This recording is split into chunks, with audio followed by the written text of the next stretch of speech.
Hello, my name is Bethany Souza, and I teach high school math. I teach Algebra 1, Algebra 2, Geometry, and Statistics. And I've been a teacher here at Pvca for 6 years. And I actually started my teaching career in public school. And I'm very thankful to be here, being free to teach about God. And I'm also a graduate of Pvca. First class I teach is Algebra 1.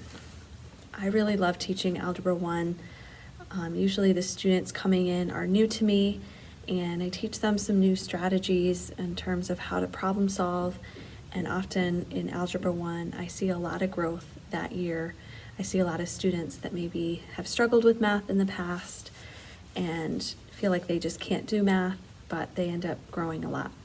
So some things I'm trying this year, I'm implementing what's called the flipped classroom.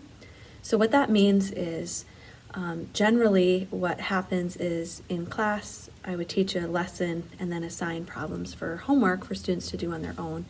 And very often they would struggle with them, and either the parents need to help them or an older sibling, or they need to YouTube things to try to find the answers. So what I do now this year is I'm flipping that. So essentially what I'm asking them to do for homework is the lesson. So I'm teaching them something by video, and they might need to answer a question or two about that video and take some notes on that video for homework. And then when they come into class the next day, they're doing the problem set for that lesson. And so what that allows me to do is help them with two really important things that I find really valuable.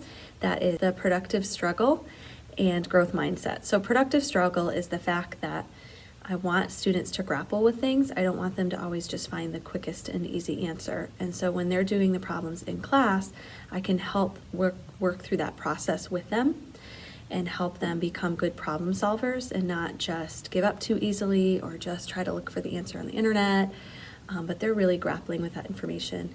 And then growth mindset just means that just because you feel like you've always been bad at math doesn't mean you can't make improvements. So we can always get better at doing math. Even if it isn't something we end up doing for a job, it's still something we can get better at. So I'm really passionate about helping students improve their math skills and their problem solving skills. So if you have any questions about any of that, just let me know.